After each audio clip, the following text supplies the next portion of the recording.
हरियोध किसके सजाए ये कलिकाएं खिली, दे दे दान मिलिंद अनुकूलों को, ये रंगीन साड़ियाँ तितलियों को कहाँ से मिली, कौन रंगरेज रंगता है इन फूलों को। केचिद् वदन्ति धनहीन जनो जघन्यः, केचिद् वदन्ति गुणहीन जनो जघन्यः, व्यासो अखिल शास्त्र गिरां प्रणेता, वदन्ति नारायण स्मरणहीन जनो जघन्यः, नारायण स्मरणहीन जनो जघन्यः। बहुत ही आदर और सम्मान के योग्य हम सभी के पूज्य गुरुदेव काशीराम जी आर्य आज के कार्यक्रम के इस 3 दिवसीय पूर्णाहुति प्रकरण में जो लगातार यज्ञ में आहुति देते आ रहे हैं, और इस कार्यक्रम के आयोजक पूर्व सरपंच साहब श्री नंदकिशोर जी, उनके सभी भाई बंधु परिवारजन, बाहर से दूर दूर से चलकर, धामनोद से चलकर, बदनावर से चलकर, देवास जिले से चलकर यहाँ आए हुए सभी श्रोतागण, माताओं बहनों, प्यारे बच्चों, आज यह यज्ञ की पूर्णाहुति हुई। यज्ञ के विषय में आपने गुरुजी के मुख से बहुत कुछ सुना है 3 दिनों में। मैं थोड़ा सा यज्ञ के बारे में बता करके फिर अपने मनुष्य जन्म और मनुष्य जन्म का बहुत महत्वपूर्ण जो सिद्धांत है हमारा वैदिक सिद्धांत, उस पर चर्चा करूंगा। यज्ञ के बारे में कहा अयम यज्ञो भुवनस्य नाभि, ये यज्ञ संपूर्ण भुवन की नाभि है। सारे ब्रह्मांड को यदि हमें सुख स्वस्थ रखना है, अगर समस्त देवताओं को पुष्ट करना है, तो यह देवताओं का मुख कहा गया है। हम ऐसे देवताओं को नहीं खिला सकते, वायु को हम नहीं खिला सकते, पृथ्वी को हम नहीं खिला सकते, वृक्ष वनस्पतियों को हम नहीं खिला सकते, लेकिन इस यज्ञ के माध्यम से सब की पुष्टि होती है। इसलिए गीता में भी भगवान कृष्ण यज्ञ की महत्ता बताते हैं और कहते हैं सह यज्ञा प्रजा सृष्ट्वा पुरोवाच प्रजापति अनेन प्रसविद्धस्य मेष वो अस्तद्वित काम दुख। यानी हे अर्जुन, इस संसार की रचना करके परमपिता परमेश्वर ने यज्ञ की रचना की। इस यज्ञ के द्वारा तुम अपनी सारी मनोकामनाओं को पूर्ण कर सको। इसलिए यह यज्ञ अनादिकाल से चला आ रहा है। सृष्टि के आदिकाल से परमेश्वर ने इसको बना करके हम सबको दिया, और हम इस यज्ञ के द्वारा अपनी सभी मनोकामनाओं को पूर्ण करें। समाज में यज्ञ के बारे में बहुत भ्रांति है। कुछ लोग तो यज्ञ करते हैं, लेकिन उसको केवल एक दिखावा, आडंबर के रूप में कर देते हैं। उसमें क्या डाल रहे हैं कुछ उन्हें पता नहीं है। यज्ञ एक बहुत बड़ा विज्ञान है। आजकल के वैज्ञानिक भी इस बात को स्वीकार करते हैं कि यज्ञ में जो औषधियाँ डाली जाती है, जो घी डाला जाता है, वो वातावरण में फैल करके बहुत सारे रोगाणुओं का नाश करता है, पर्यावरण की शुद्धि करता है। लेकिन हमारे पूर्वजों ने जब यह यज्ञ की व्यवस्था की, तो उसमें केवल यह एक विषय नहीं था कि केवल पर्यावरण की शुद्धि ही इसका महत्व है। पर्यावरण की शुद्धि बहुत बड़ा प्रयोजन है, किंतु केवल पर्यावरण की शुद्धि ही यज्ञ का प्रयोजन नहीं है। ये पर्यावरण की शुद्धि तो इसका अतिरिक्त प्रयोजन है, मुख्य प्रयोजन तो अन्य ही है। अगर केवल पर्यावरण की शुद्धि ही यज्ञ का प्रयोजन होता, तो हम सबको बैठ करके यज्ञ करने की क्या जरूरत है। इसकी एक नौकरी तय कर देते, नियुक्ति कर देते किसी की, और वो प्रतिदिन यज्ञ करता। हजारों कुंटल गेहूँ, हजारों कुंटल जो है सामग्री, हजारों कुंटल एक जगह बड़ा संयंत्र बना करके वहाँ करते रहते, पूरे वातावरण की शुद्धि हो जाती। लेकिन ये जन जन से क्यों जोड़ा? हमारे ऋषियों ने इसको कहा कि प्रत्येक मनुष्य का कर्तव्य है यज्ञ करना। केवल पर्यावरण शुद्धि ही इसका प्रयोजन नहीं है, इसका प्रयोजन हमारे आत्म जीवन, हमारे कल्याण से है। हमारे जीवन का उद्धार यज्ञ से होता है। हर मनुष्य यज्ञ करे, इस भावनाओं को लेकर के हर मनुष्य के जीवन में 5 महायज्ञों का विधान हमारे पूर्वजों ने, ऋषियों ने किया कि हम ये 5 महायज्ञ करते रहें। क्योंकि हमारे जीवन का उद्देश्य केवल भौतिक उन्नति करना नहीं है, हमारे जीवन का उद्देश्य केवल संसार के पदार्थ को प्राप्त करना नहीं है। हमारे जीवन का उद्देश्य, कल भी निवेदन कर रहा था, परमपिता परमेश्वर को प्राप्त करना है और उस परम धाम मोक्ष को पाना है। अगर हम अपने जीवन का उद्देश्य केवल भौतिक रखते हैं, सांसारिक रखते हैं, तो हम संसार में कई उदाहरण देखते हैं जिन्होंने बहुत उन्नतियां की, आर्थिक उन्नति, सामाजिक उन्नति, सब तरह की उन्नतियों में ऊंचे ऊंचे स्तर पर गए हैं, लेकिन अंत में उन सब का क्या हासिल हुआ हम सबने देखा है। बहुत सारी धन संपदा होने के बावजूद भी वो लोग दुख में, पीड़ाओं में और अपनों के अपमान को सहते हुए मरे हैं। क्यों? क्योंकि उन्होंने केवल भौतिक उन्नति करी। गुरु जी 3 दिनों से एक बात रोज कहते हैं कि हमारे जीवन में 2 तरह की विद्याएं हैं, पराविद्या और अपराविद्या, जिसको भौतिक विद्या और आध्यात्मिक विद्या कहते हैं। हमने भौतिक विद्या में तो बहुत उन्नति की, भौतिक उन्नतियां हम रोज करते हैं और हमारे जीवन का ध्येय ही हमने लगभग भौतिक को बना रखा है, लेकिन हमारे जीवन का मुख्य जो है वो केवल भौतिक नहीं है। भौतिक तो बाहरी है, छूटने वाला है, लेकिन जो स्वयं हम हैं वो आत्मा है। हमारा मूल उद्देश्य आध्यात्मिक है, इसलिए आध्यात्मिक उन्नति हम सबका परम उद्देश्य है।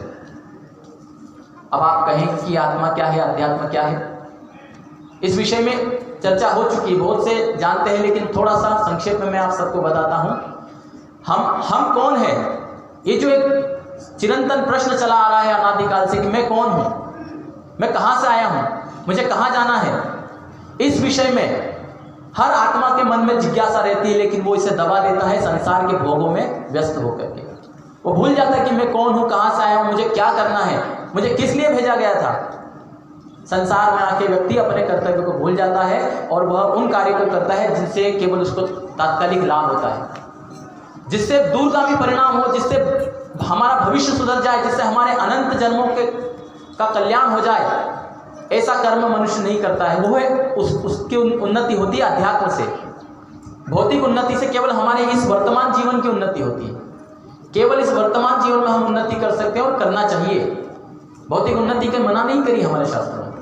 बहुत सारे कथावाचक और बहुत सारे संतों को आपने सुना होगा कि संसार क्या है, छोड़ दो धन माया संसार, बस भगवान का भजन करो। बस ये नहीं कहा कभी हमारे शास्त्रों में, ये भी एक मिथ्या है। हमारे शास्त्रों में कहा है विद्याम च यस्तत् वेदो भयगुण सह अविद्या मृत्युम तीर्थवा विद्या अमृतमश्नुते। विद्या और अविद्या की बराबर उन्नति करो, प्रकृति की और आत्मा की बराबर उपासना करो। ऐसा नहीं कि केवल प्रकृति में फंस के हम रह जाएं, और ऐसा भी नहीं कि हम केवल आत्मा के इसमें रहकर हम ये उन्नति ना करें, क्योंकि आत्मा की उन्नति इसके बिना नहीं हो सकती। मैं कल भी कहा था, आत्मा बिना भौतिक साधनों के कुछ भी नहीं कर सकता। जब तक हमारे पास साधन रहेंगे तो आत्मा कुछ भी नहीं कर सकती। इसलिए भौतिक उन्नति भी जरूरी है और आध्यात्मिक उन्नति भी जरूरी है। हमारे देश में बड़े बड़े संप्रदाय हुए हैं, जिनमें कुछ तो केवल भौतिक में चले गए और कुछ केवल आध्यात्म में चले गए। बहुत बड़े बड़े संप्रदाय हैं आज भी हमारे देश में जो कहते हैं अद्वैतवाद है। अद्वैत है अर्थात एक ही वस्तु है। अब वो एक वस्तु क्या है? जो नास्तिक है, भौतिकवादी है, वो कहते हैं कि एक वस्तु संसार में केवल क्या है? भौतिक पदार्थ है। उन्हीं से सारे संसार की उत्पत्ति होती है और उन्हीं से आत्माएं बन जाती है और उन्हीं में नष्ट हो जाती है। भगवान गौतम बुद्ध के नाम से भी ये चलता है। भगवान गौतम बुद्ध ने तो ऐसा नहीं कहा, लेकिन उनके अनुयायी ने नास्तिक मत चलाया, जिसमें कहा कि संसार में कोई ईश्वर नहीं है, कुछ भी नहीं है, केवल इस प्रकृति से ही आत्मा बन जाती है। और आजकल के बहुत सारे वैज्ञानिक और बहुत सारे आधुनिक फिलोसोफर भी यही मानते हैं कि आत्मा नाम की कोई चीज़ नहीं है, केवल प्रकृति से जो है चेतना उत्पन्न हो जाती है और वही हम सब है और एक दिन शांत हो जाती है। ये एक बहुत बड़ा भ्रम है मित्रों, केवल प्रकृति नहीं है। दूसरा, अद्वैतवाद क्या चलता है कि संसार में कुछ भी नहीं है, केवल क्या है? आत्मा है, परमात्मा है, ब्रह्म ही सत्य है और जगत मिथ्या है। ये जगत जो दिख रहा है ये है नहीं, वे ऐसा कहते हैं, ये केवल मिथ्या है, कल्पना है, हमारा भ्रम है। तो ये मान्यता भी ठीक नहीं है।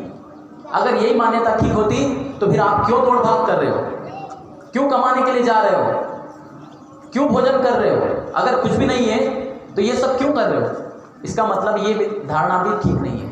हमारे वेद शास्त्र की जो धारणा है वो ये है कि दोनों वस्तुएं हैं, जड़ भी है और चेतन भी है, दोनों अपनी अलग अलग सत्ताएं रखते हैं।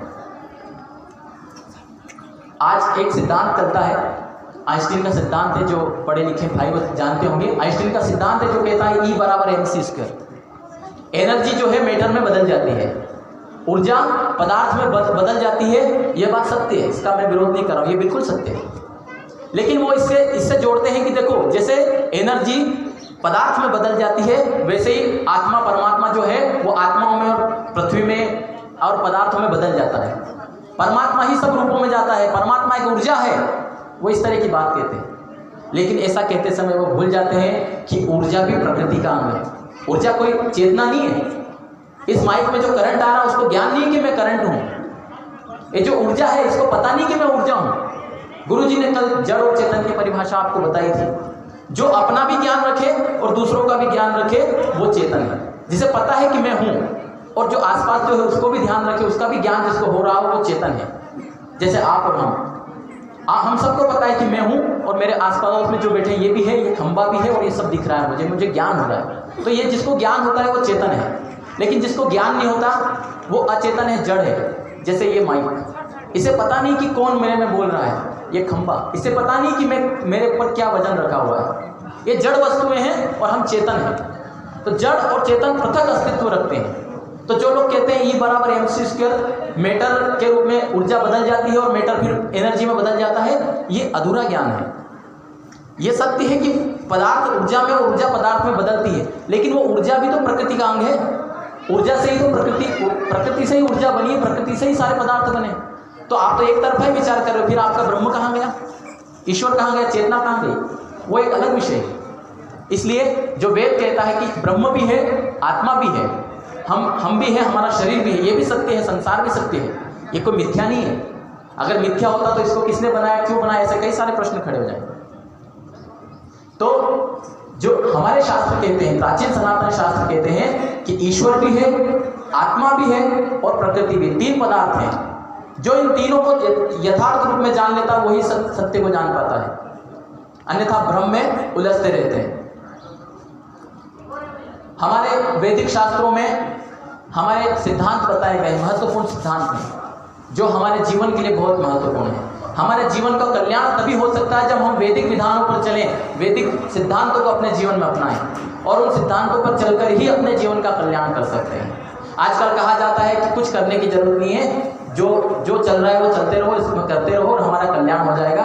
राम राम जपते रहो, राधे राधे बोलते रहो, इसी में हमारा कल्याण हो जाएगा। तो मैं निवेदन करना चाहता हूँ कि ये सब करने से हमारा कल्याण नहीं होगा। हमारा कल्याण होगा जो हमारे वेद शास्त्रों में हमें बताया है, जो हमारे पूर्वजों ने, ऋषि मुनियों ने और ईश्वर ने वेद में आज्ञा दी है, उसका पालन करने से ही कल्याण होगा। अन्यथा हम इस संसार के चक्कर में भटकते रहेंगे। हमने कोई ये पहला जन्म प्राप्त नहीं किया है। कई अनंत काल से हमारे जन्म होते जा रहे हैं, मृत्यु होती जा रही है। हम कई शरीरों में गए हैं, अनेक शरीर हमने प्राप्त किए हैं। हम कई बार पशु बने हैं, पक्षी बने हैं, कीट पतंग, घोड़े, पता नहीं क्या क्या बने हैं। कई बार वृक्षों की योनियों में गए हैं। इस बार हमें परमात्मा की कृपा से मनुष्य शरीर मिला है और अब अगर इस जन्म में भी हम इस मनुष्य शरीर का सदुपयोग नहीं कर पाए तो फिर हमें हमारे कर्मों के फल से वापस इन शरीरों में जाना होगा और कई जन्मों तक भटकना होगा। बड़े भाग मानुष तनु पावा, सुर नर मुनि शब्द ग्रंथन गावा। ये कहा जाता है कि मनुष्य जन्म इतनी आसानी से नहीं मिलता, इसके लिए बहुत परिश्रम करना होता है। आप जो ये पुण्य कार्य करते हैं, यज्ञ करते हैं, दान करते हैं, तप करते हैं, उन कर्मों के फलस्वरूप हमें यह शरीर मिलता है। अगर हमने इस जीवन में कर्म नहीं किए तो अगली बार हमें शरीर बहुत समय के बाद मिलेगा। कुछ लोग कहते हैं कि 84 लाख योनियों में भटकने के बाद मिलेगा। 84 लाख नहीं, कई सारी योनियां, 84 लाख से भी ज्यादा, तो 84 लाख से ज्यादा तो समुद्र में योनियां प्राप्त हो चुकी हैं। समुद्र में है इतने प्रकार के जीव। ये समझाने के लिए हमारे शास्त्रों में कहा कई लाखों करोड़ों प्रकार की योनियां हैं, कई प्रकार के शरीर हैं ब्रह्मांड में और हम उन सब शरीरों में जा सकते हैं हमारे कर्मों के अनुसार। जो जैसा कर्म करता है उसको वैसा फल मिलता है। ये हमारा वैदिक सिद्धांत है। हमारे पुनर्जन्म होते हैं, ये हमारा वैदिक सिद्धांत है। इसके पहले भी मेरे जन्म हुए हैं, इसके बाद भी मेरे जन्म होंगे, ये मानना वैदिक सिद्धांत है।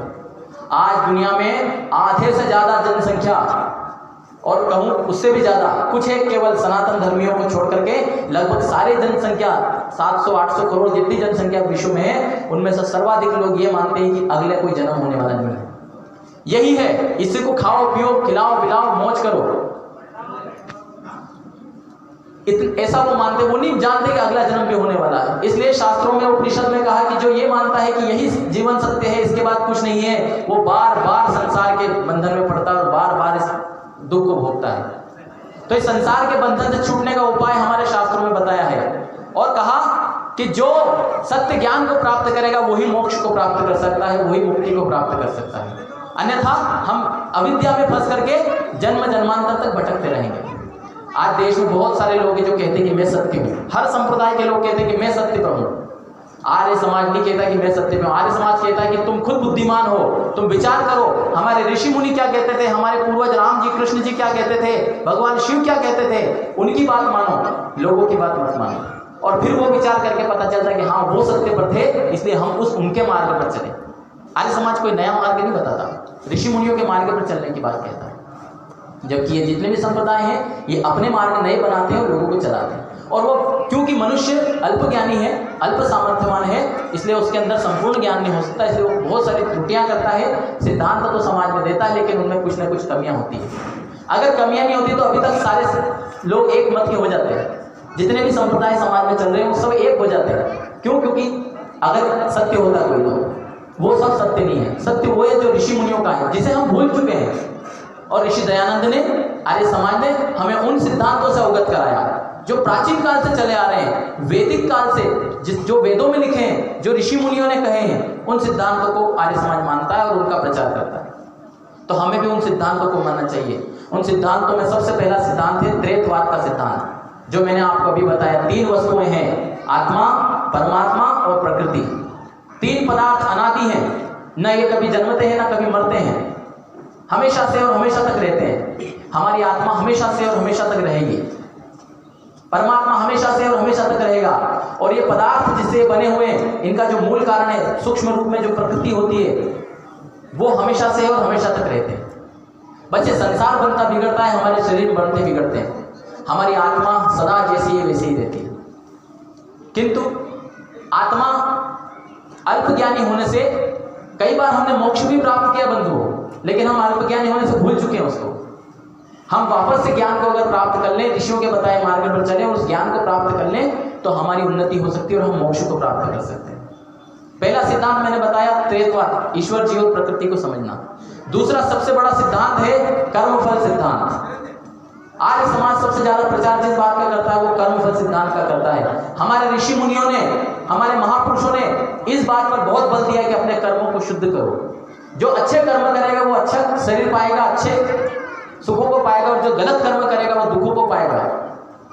तो हम अच्छे कर्म करें। मैं बस आज कर्म विषय पर अपनी बात रखूंगा और जितना समय है उसमें मैं पूरी करूंगा।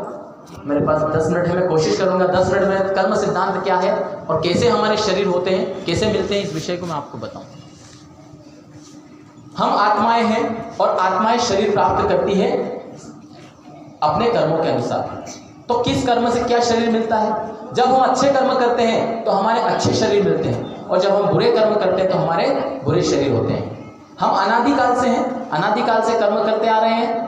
हम जब मनुष्य शरीर में रहते हैं तभी हम कर्म करते हैं और उसी का फल मिलता है। हम जब अन्य शरीरों में रहते हैं, माताएं, जो कुत्ते, बिल्ली है, गाय है, जब ये जो कर्म करते हैं ना तो इनको फल नहीं मिलता। हम बहुत बार कहते हैं कि शेर ने उस हिरण को मार दिया तो उसको तो बहुत पाप लगा होगा, तो नहीं। भगवान ने ऐसी व्यवस्था की है कि मनुष्य से अलग जितने भी प्राणी हैं उनके कर्मों का फल उनको नहीं मिलता, क्योंकि वो भोग योनि है। और हमारी योनि क्या है? कर्म योनि और भोग योनि दोनों है। 3 प्रकार के शरीर होते हैं।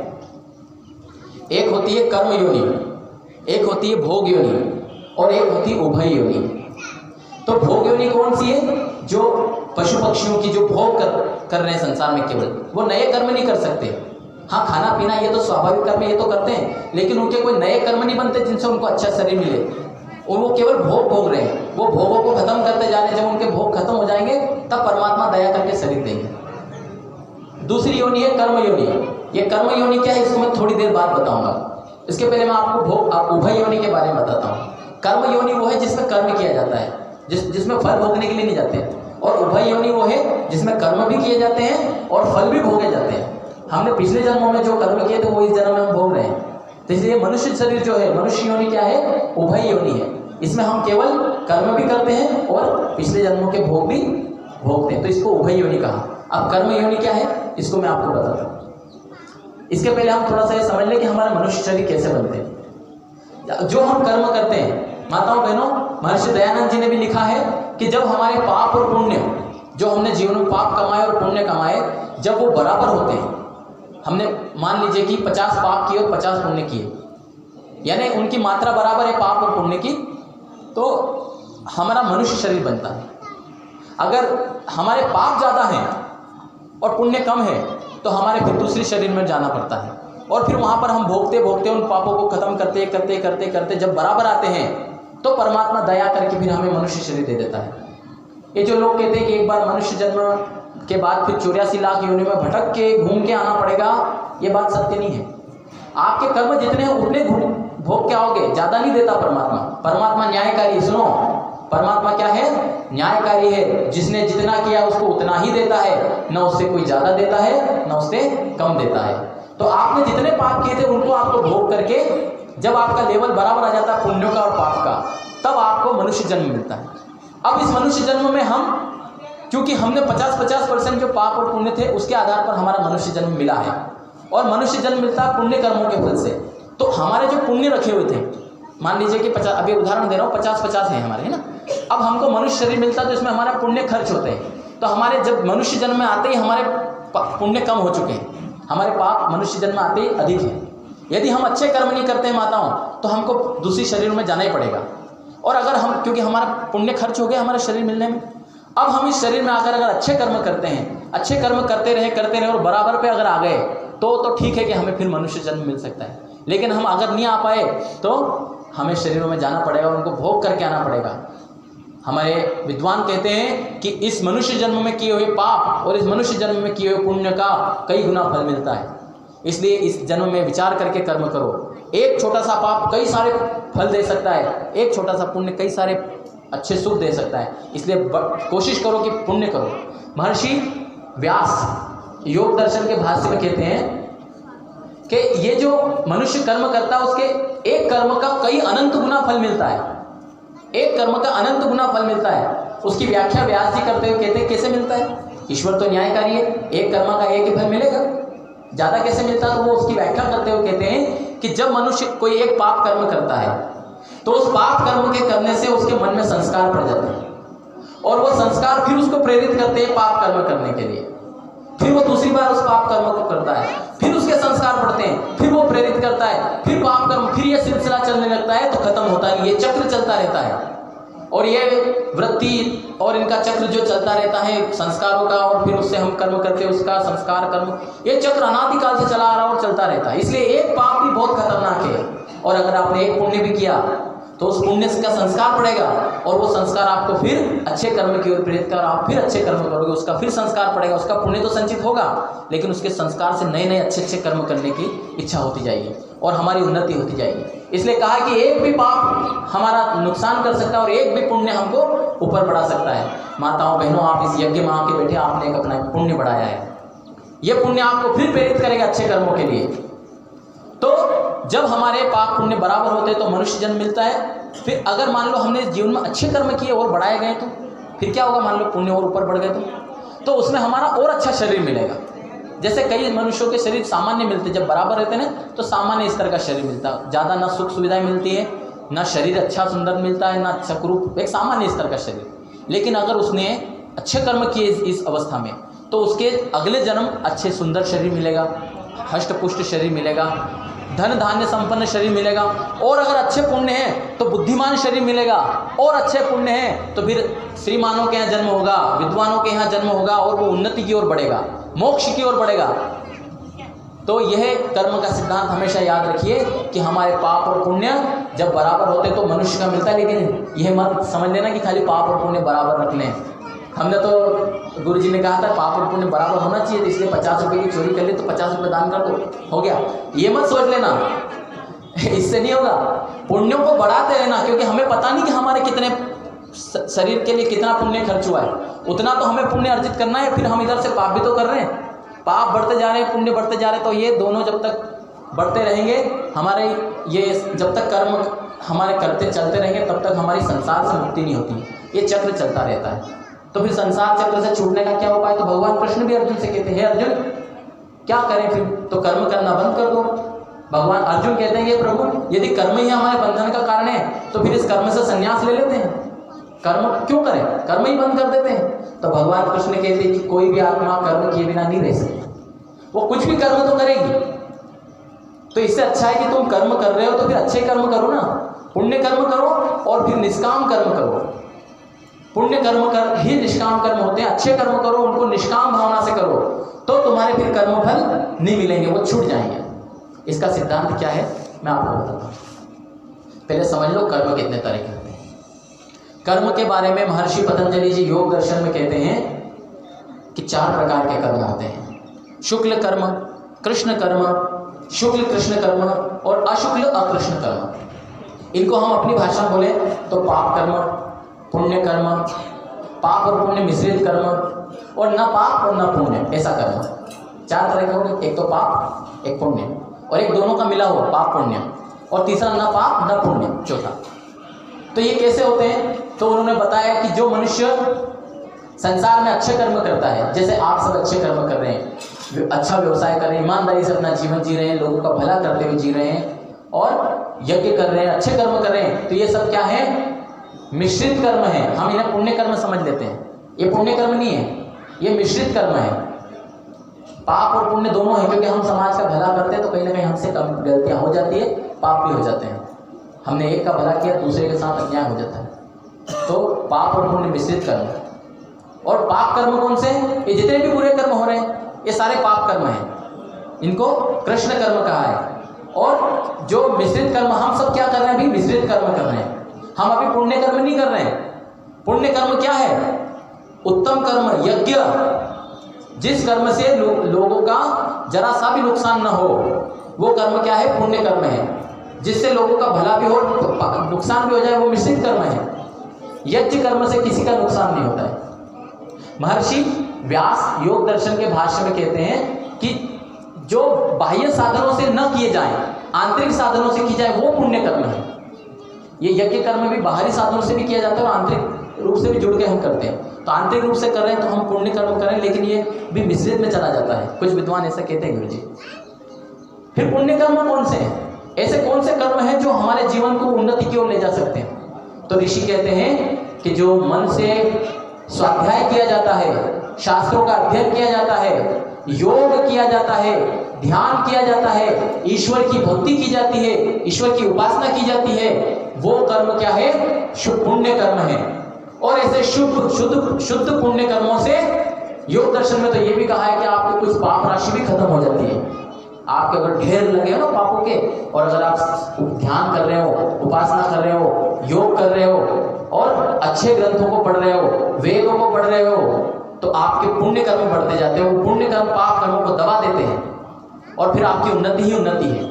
हम संसार में रहकर जो मिश्रित कर्म करते हैं उससे कई गुना ज्यादा लाभ इन पुण्य कर्मों से मिलता है। इसलिए हमारे ऋषि मुनि कहते हैं, एक ब्राह्मण ग्रंथ में लिखा है कि एक ऐसा सुंदर झरना बह रहा हो, जहाँ पे एक सुंदर पलंग बिछा हो, सुंदर शैया हो जो मखमली हो, और हवा करने वाले भी सेवक खड़े हो, और सब अच्छी सुख सुविधाओं को भोगते हुए भी अगर व्यक्ति उस पर बैठकर वेद पढ़ रहा है तो मानो वो तप कर रहा है, तपस्या कर रहा है। इतनी सुख सुविधा में रहकर भी अगर वेद पढ़े जा रहे हैं तो क्या है? तप कहा है उसको शास्त्रों में। इसका मतलब क्या है कि इतनी सुविधाएं ना होते हुए भी अगर आप वेद पढ़ रहे हो तो बहुत बड़ा तप कर रहे हो। अगर हम वेद शास्त्रों को पढ़ रहे हैं, वेदों का ज्ञान प्राप्त कर रहे हैं, वेदों की कथा में आकर के सुन रहे हैं, तो बहुत बड़ा पुण्य कर्म हो रहा है। और यह पुण्य कर्म आपके पिछले सारे पापों को दबा देगा और आपको उन्नति की ओर बढ़ाएगा। इसलिए मेरे भाइयों,